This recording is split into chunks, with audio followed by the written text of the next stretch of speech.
ahead and call the meeting to order. Mr. Coley, could you note that all commissioners are present besides Commissioner Now? She'll probably be coming in. Yeah. Yeah, to mark her if she comes in, but can I, also the minutes were sent out, and if there's no changes or comments, could I have a motion and a second? So moved. Second. All in favor? Any opposed? We're gonna go right into the official action, resolution 1349, we'll recognize Samantha. Other than the alarm that's going off in the audiovisual room, so I can check that, that'd be great. Commissioners, I'm going to recognize Sherry Ottinger. You approved last month on first reading the new transportation rates for natural gas. This is second reading, and I'll ask her to recap that for you. Good afternoon, Commissioners. As Ms. Roach referenced, rate resolutions at KUB do require 2 readings. So even though you heard a presentation last month on this same topic, I'm here again today just to provide a brief recap. Hit it with a hammer.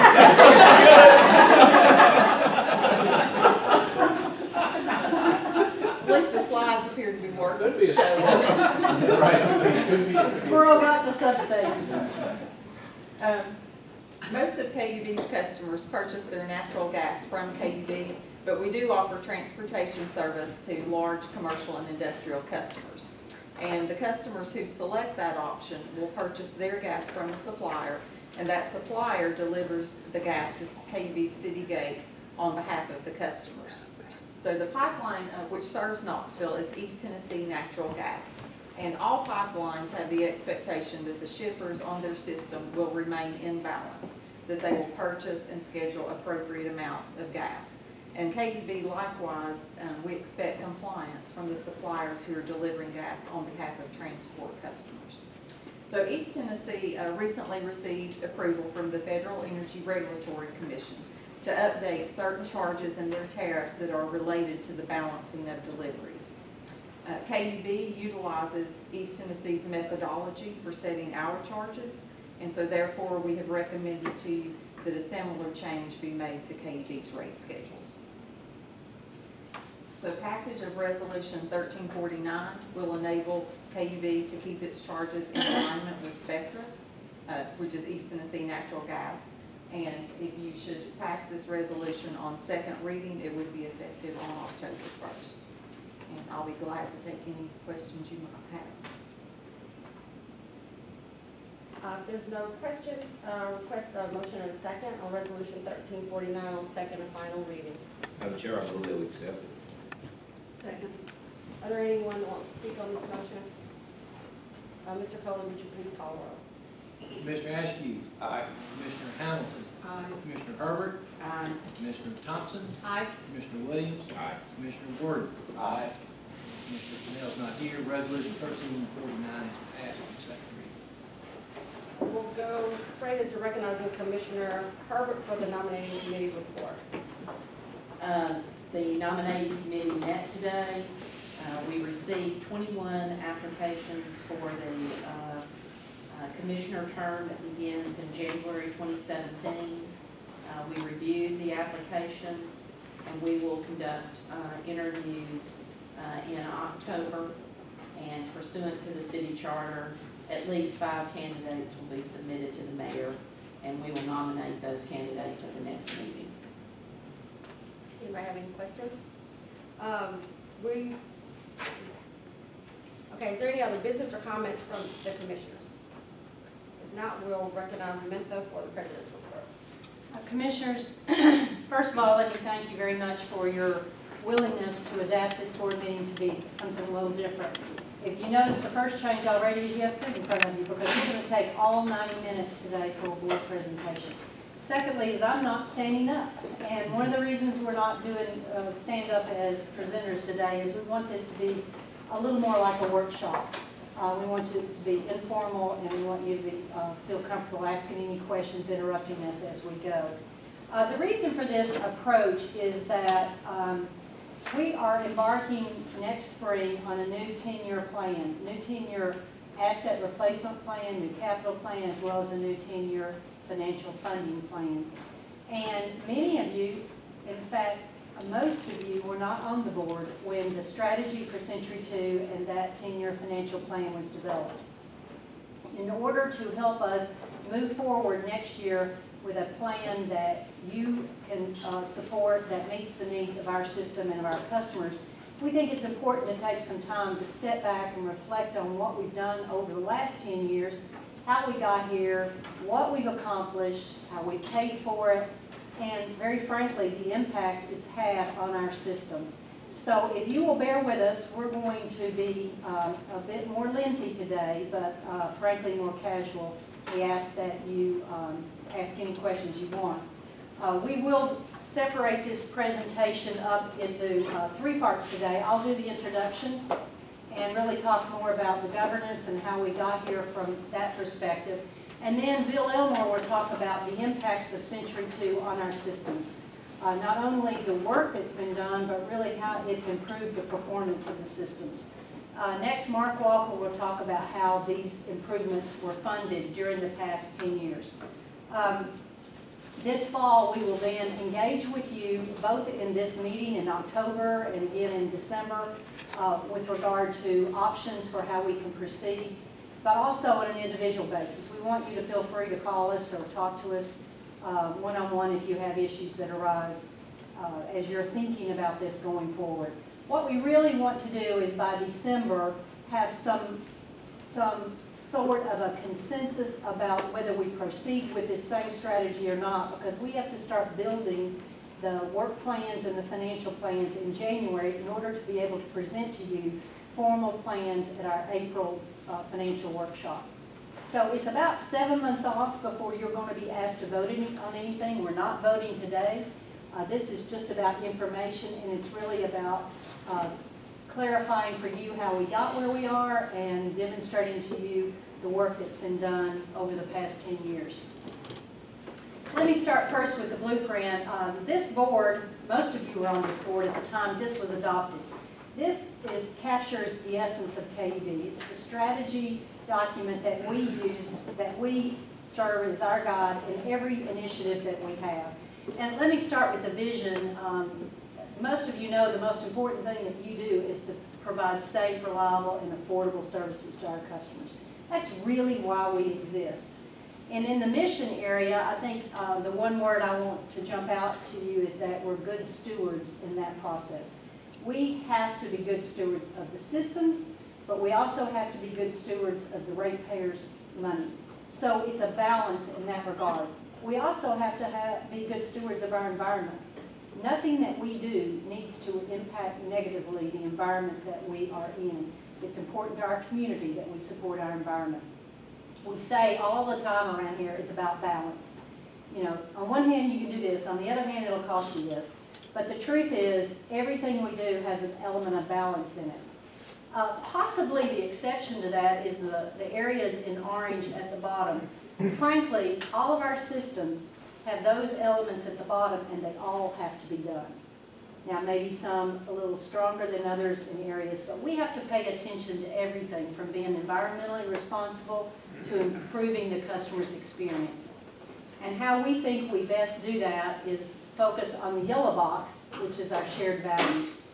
It's important for us to be an organization of integrity and to do what we say we're going to do and to be held accountable for that.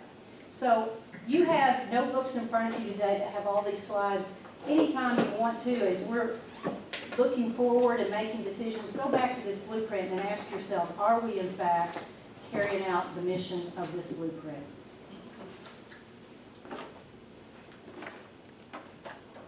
As I said, today is about how did we get here. I will say that I think the best thing that we've done over the past 10 years is remind ourselves to focus on the customer. And there's many ways to focus on the customer, but most importantly, we have communicated more to the customer. We're considering the customer's infrastructure needs. We're considering affordability of our customers, and we're we have a mantra at KUB that we are now really, really imposing on our relationship with customers, and that is no surprises. So you've seen a lot more interactions with our customers, public input process, and communication. For that, we think the customers have responded well. As you know, that our most recent customer satisfaction survey in both business and residential had the highest performance in the history of KUB since we've been measuring customer satisfaction. The other thing that's unique about the last 10 years, frankly, is our long-term planning process. When I came here, I came from an environment where we had a one-year budget. And so every year you knew what you were going to do that year, but you didn't know what you were going to do the next year. It's really hard in the utility system to have annual budgets. When I came here, we had 5-year financial plans. Now we have 10-year financial plans. And I asked you to think about the downtown Century 2 work that we've been involved in the last 2 years. How could we have done that with one-year budgets or even 5-year plans? We have to know years ahead what we're going to do so we can interface that with our other work. And if we're going to do work in the wastewater system, we need to make sure we do the work in the water and gas systems at the same time we're in that area. So the long-term planning really, really helps us. The comprehensive utility system planning really went hard back in about 2006 and 2007 because we really needed to know what the condition of our system was. And it took a couple of years for our engineering folks to really evaluate the age, the structure, what the needs were for our system so we could then use that information to move forward. The financial planning that went on during that time really was driven a lot by our board. Our board had a very strong desire to have a solid financial strategy that could be delivered on year after year and that we could share with the rating agencies to demonstrate to them how we were going to pay for what we thought had to be done. And that has paid off. In this period of time, we have had upgrades by one of our rating agencies in every single one of our business lines, and that's remarkable. It shows that this long-term financial strategy that the board insisted upon has, in fact, in essence, saved us money over time because of the ratings. I want to give full credit to not only this board and the people who are still here, but the board that came before. We went through a very hard time when we had the consent decree because it was an overwhelming challenge for us from an infrastructure issue, how we were going to get all this work done in such a short 10-year period of time. I mean, we had a plan to do it over like 25 years, but we were mandated to do it over a very short period of time. And more importantly, how were we going to pay for it over that period of time? And with the board's input, we struck a balance between rates and debt and cost savings that has served us very well. So the board's leadership at that time really gave us a roadmap to be able to be successful to this point. I picked this picture because I want y'all to look at it and ask yourselves, are any of you in it? That, I think, demonstrates the point I'm trying to make. In 2004, when this all hit us, that was our board with the addition of Bruce Anderson. Nikisha was actually coming on the board a couple of weeks after this picture was made. But this strategy started when absolutely none of you were actually on the board at the time. Nikisha came on, I think it was somewhat of a rude awakening for her, but nevertheless. The board came in, and in 2004 we launched PACE 10, and quickly changed after the CD in 2005 and ramped up significantly. And PACE 10 really was the forerunner for how we were going to make infrastructure improvements and how we were going to pay for them. After PACE 10 really got going, the board said, we don't want this to ever happen in any of our other systems. So the board really gave us the challenge was to evaluate all of our other systems, the conditions of the infrastructure, and to decide what needed to be done long-term to make sure that we avoided that with any other system. And we did that. We were ready to launch Century 2 in water and electric in 2008 when the recession occurred. The board appropriately said, this is a great plan, but this is not the time to raise rates and implement it. So we took a hiatus. We had the work planned, but we weren't going to implement yet. In 2011, it seemed like the time to pick it back up. So in 2011, we implemented the water and electric, and then we came back behind in 2013 and implemented gas and water. Over that period of time, you know that we had 3-year rate increases. So we would know at any point in time what the financial situation was going to be for up to 3 years ahead of us. And many of you were on the board by 2013 and were actually participants in that. So the big question, I think, is what have we learned from all of this? And I would say the first thing that PACE 10 taught us is that long-term plans are a good way to run a utility. Being able to see out and being able to have a strategy for the work that needs to be done and how to pay for it is a good strategy. You will see in the slides that Mark is going to give you in a few minutes that when we didn't have this long-term strategy, the impact of that was when we had to ramp up, that impacted our customers financially. You'll see that in a few minutes. You will also see from Bill's presentation that Century 2 has actually been very, very good for our plants and our performance and our customers. You will see that the markets have reacted positively to this strategy because we have had upgrades in our bonds. You'll see that our customers like this. We actually, when we started into this, had some engagement with our key accounts customers. Those are large industrials, large commercials.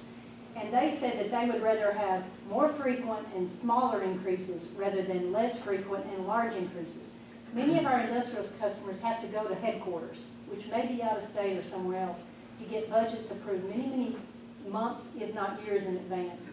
And if we don't make budget decisions and rate decisions until May and June that go into effect in July, that doesn't give them the advantage to be able to budget accordingly. So they have really appreciated this longer term perspective, and we can tell our customers today what rates are going to be 3 years in advance. That's really important to industrial customers. The other thing I think that's important is our recognition through PACE 10 and water tanks and trees and things like that, how important it is to communicate with customers. As you know, Bruce Anderson used to say, I'm never surprised by anything that comes to me as a board member. Well, frankly, we did sometimes surprise our customers, and we've learned from that. That's one of the big learning experiences we've had. We invest a lot of time in telling people when we're going to tear up their streets. And when we do that, they know why we're there, they expect us to be there, and they don't react as negatively as they might otherwise. And let me just say, the elephant in the room is where are we going with this? I would tell you that staff is going to recommend to you that we continue this strategy. I think it's logical, I think it's good for the system, I think it's good for the community, and it's good for our customers. It's a plan that can be executed, and frankly that we have been executing and that customers have responded positively to. So one of the hardest jobs you have as board members is to set the financial strategy. And these are the elements that go into that. And we pull these levers every year, maybe in a different way every year, but you will see from the financial plan that Mark presents that each of these are important. First, let me talk about system needs. We need to know what we need to do in order to be able to price that, to give engineering estimates of that, so we'll know how much revenue we need. Each year we look at that, but today we do it in more a data-driven perspective. In the old days, I will tell you, we would decide what pipe to replace based on its age. Now, a lot more goes into that decision because we want to prioritize based on the things that need it the most. Some of our older pipe performs better than some of our newer, based on different circumstances. So we are really invested in data driving the decisions we make. We also need plans, whether it be in the infrastructure or financially, that support growth, that support anything coming up that wasn't planned for. In a 10-year plan or even a 3-year rate structure, something can happen toward the end of that you don't expect. So we have to be flexible. One of the things that we're flexible about in this plan is TDOT, the Alcoa Highway. We had to move some projects to accommodate TDOT and get our work done first. Cumberland Avenue, we had to go ahead of the city on the Cumberland Avenue project. Financially, we were able to juggle some projects and get that done. So We have a plan, but it is not a rigid plan that can't be adapted to the changing needs of our system. And this applies to both capital and O&M projects. Debt is something that really we've had a big change on in my tenure at KUB. We have raised debt, the use of debt, frankly, because of the influence of our board members, and particularly one of our board members. We had a perception, just like we do in our personal lives or in your businesses, that debt's something you want to minimize. We have a very conservative view of that. But the truth is, our debt is used appropriately because it's the people 50 and 75 and 100 years from now who are going to still enjoy these infrastructure improvements that we're making. Therefore, they should share the cost. If we didn't use debt and put that load onto rates, it would be that our rates are unaffordable for our residential customers, and frankly, we would inhibit economic development because we could not attract businesses here. So again, it's the right balance, it's the right blend of those two elements. And I will tell you that even though we have raised debt, we have done that in conjunction with the rating agencies, and as the upgrades have demonstrated, they are very supportive of this strategy. You'll also see that cost savings is a big element of what we do. We have saved over $50 million during this period of time just in looking at doing business differently. One of the things that I'm most proud about, and has generated a significant amount of savings, is our pension plan. As you know, we've made modifications to it over the years, and we now no longer have a defined benefit plan. Our plan is fully funded over 100%, and we pay less into that trust fund and into that plan than we otherwise would have. That's a savings to our customer, but it is still a financial security system for our employees. There's not another public entity in this area that I think is doing that as well as KUB has done it, and it was the foresight of seeing that many, many years ago, making the decision to cut it out and making the decision to move toward a 401k plan, which now all of our new employees are on 401k, and I think about 400 of our employees are fully on the 401k plan instead of a defined benefit. That saves us a significant amount of money. There are many, many other examples. I won't go into them. Mark will go into them a little bit more. But I will tell you that we right now have a team working on finding more savings, digging deeper, finding new ways to do business.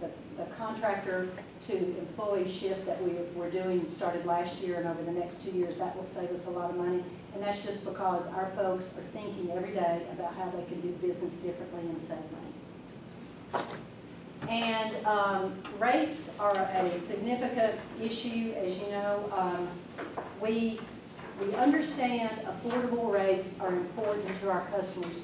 The way we look at rates has evolved. In the 1980s, we needed a rate increase, we had a rate increase.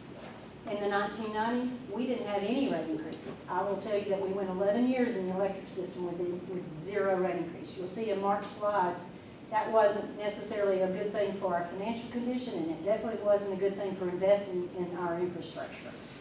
So today, we have a strategy of a little bit every year. It's easy to communicate, it's easy to plan for, but it also gives us the structure and the revenue to make the improvements over the long term. I think our philosophy now is more about a little bit all the time is better than a lot at any one time, and we think that has value. And let me say that that's what brings us back to here. This is going to be a challenge for you. It's your job to figure out between now and next spring how we're going to juggle all these elements and do the right thing. I'll tell you, I don't believe there's any one right answer. There are many ways we can accomplish this, but it is my belief that doing nothing is not an option. Doing nothing 10, 20, 30 years from now will result in another situation of a crisis. We don't want to do that. I will tell you, if you do something and do the right thing, you probably won't get thank yous for it because it's below the radar. People expect us of KUB, they expect us to do the right thing. So really it's about what you decide the right thing to do is and your guidance to us, and let's move forward with making sure that we plan well for the future. I'm ready to pass this on. I've already taken more time than this group wanted me to take, but I will answer any questions before I move on.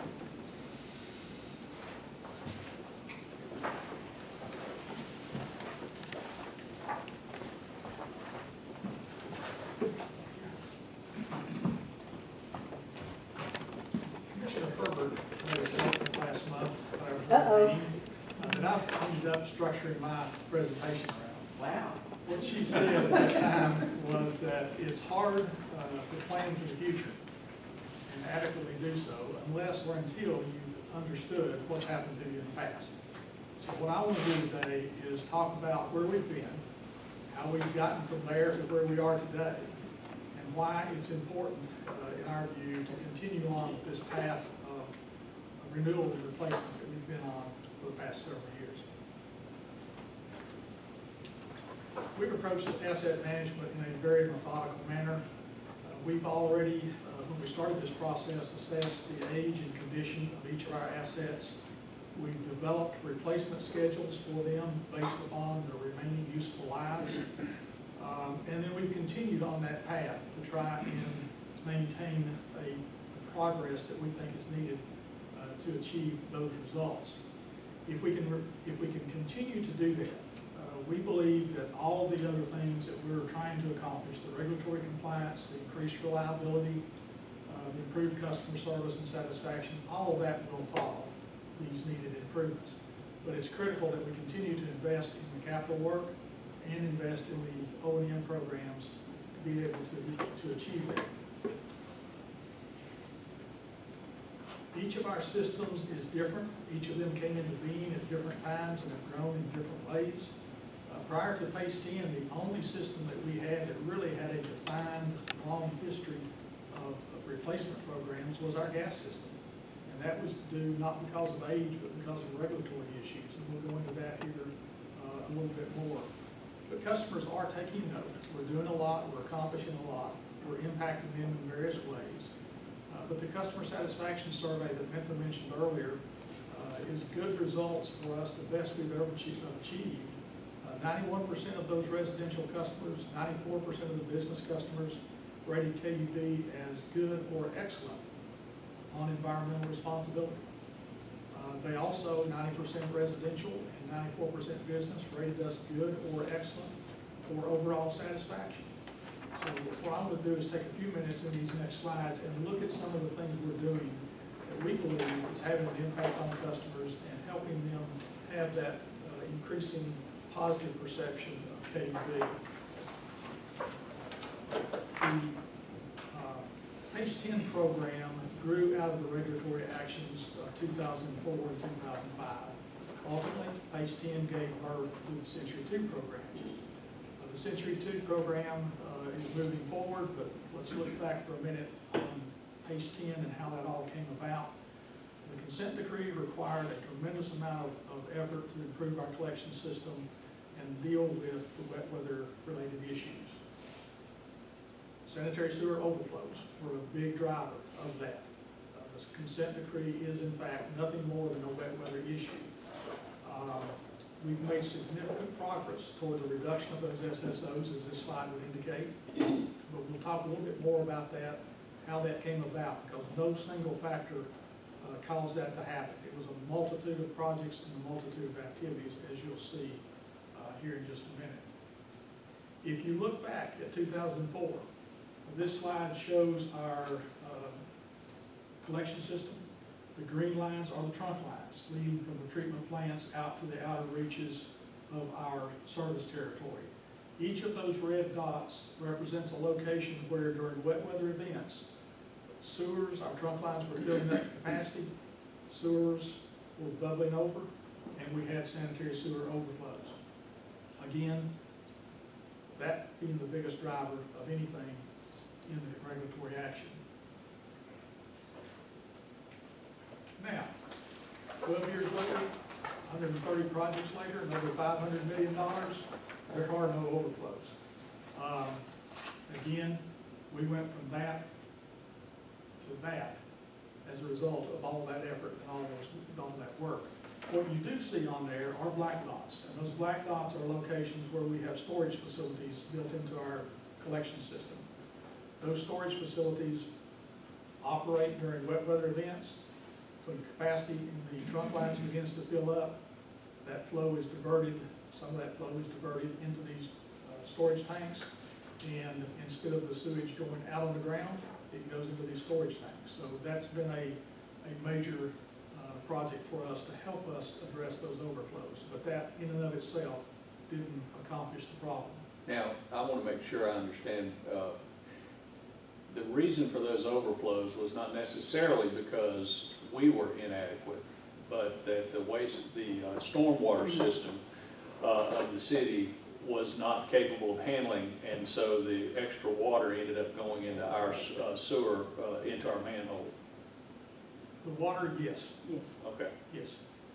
There's a 30-minute explanation call Yeah, out. but I think I got the 2-sentence one right. But we were not, it wasn't the sewer system that didn't have the capacity, it was the stormwater system that didn't have the capacity, and therefore that ran into our sewer. We had more than adequate capacity to handle routine daily flows. We did not have the capacity to handle those high flow, inflow, and infiltration events when what should be in creeks or in the storm sewers were finding its way into our sewers. Okay, just want to make sure we record the history. You're right. I have a question, Bill. Do you anticipate, or is there a plan to build any more of those storage tanks, just as We do not anticipate that we'll need any additional tanks. These have been very effective. They operate maybe when it's raining once a month, but 10 or 12 times a year they do their job. But at this point in time, I cannot see that we'll need additional tanks in the future. We actually had one additional tank planned that we didn't need in the end anyway, so we eliminated that. Is there the possibility that any type of large-scale developments in those areas might impact that in the future?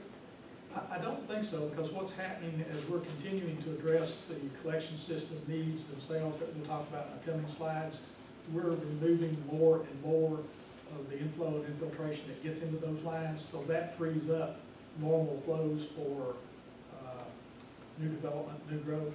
And again, there are no problems, even with new development, anticipated on those dry weather normal operating days. So that should not become a problem. Now, just to give you a feel for what we have done in addition to the storage tank, because I don't want you to think that that was the smoking gun, that doing that cured everything. KUB took over the wastewater system from the city in 1987. A year later, we took over the system in East Knox County from East Knox Utility District. Focus by KUB at that time was upgrade the plants, and then address the combined sewer system in Sequoia Hills, and then begin to focus on the collection system, primarily looking at the trunk line at that point in time.